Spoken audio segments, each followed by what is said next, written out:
I guess the best date was going to the park and having a blanket and like strawberries and whipped cream and just a dinner on the park. Gosh, let's see here. Zip lining. Okay. God took me zip lining. That's fun. That was really fun.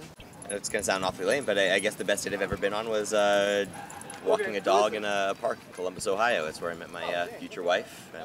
I guess hiking. Yeah, that would be the best day. The best date was probably we had when I proposed to my wife. We had this nice little dinner outside, and it was like those lights, and we had this little home-cooked meal and everything, and we danced a little bit and her proposed. That was the best one by far, I think.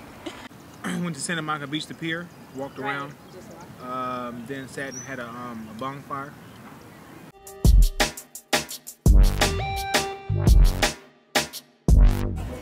Blind date. A blind date. What happened on that date? This one guy showed up, and him and his friend were absolutely horrible, and it was just like trying to get out as quickly as possible out of it. Going to the movies with this guy who was on cold medicine and sounded like a pig, and he squeezed my hand so tight that I felt like he was breaking every bone in my hand. The worst date I've ever been on was I guess sort of a blind date where I thought I was going to be meeting someone else, and she was not who I thought I was meeting, so I kind of had to pretend to like her for a little while, and by a little while I guess I mean all day.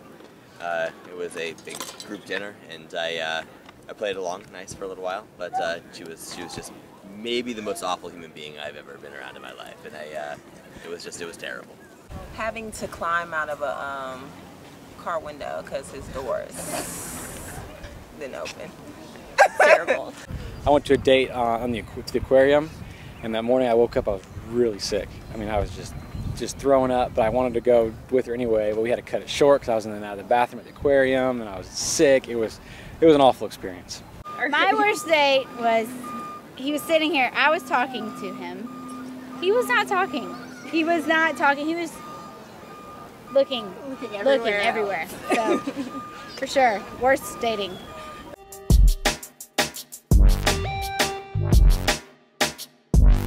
Text message. Text. Yeah, text messages. Oh, my worst breakup. I got dumped. I got dumped on Christmas Eve. But her friend called me to dump me, not even her. So it was on Christmas Eve day, so that was the worst way. On Valentine's Day, I broke up with a girl. Man, on Valentine's Day I broke up with a girl, and it was poor timing on all ends. There was just no chivalrous way to do this, and I regret it. And by the way, I'm sorry. I'm sorry if you're watching this. For me, I would say Chris Brown's first album, when they told me to listen to track 13, which was Say Goodbye. That was the worst way.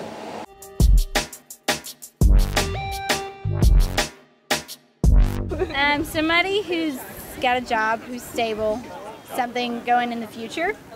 I'm not saying marriage, but I'm saying something that's going towards the rest of their life. So, Right. Yeah, something's going, it has to be going for them, not just ATL life. She's easy to talk to. She, of course, I think she's beautiful, but yeah, she was easy to talk to. Interesting things to say. She was very smart. One of those people that you can tip your head to and say much smarter than me. Somebody with a job, somebody good looking, somebody who's fit. Yeah. Somebody attractive, personality, down to earth, outgoing, outspoken. I mean, any woman that's honest, and that she's going to be honest with me, and that she's a hard worker. She's not just going to sit around, but she's a hard worker at the house or anywhere else, or she's working on the relationship with me. So, will probably be someone that's somewhat like myself, but has their own personality. Somebody that's just a little different. We can, have fun. It's all about the personality and how you look at somebody. It goes on.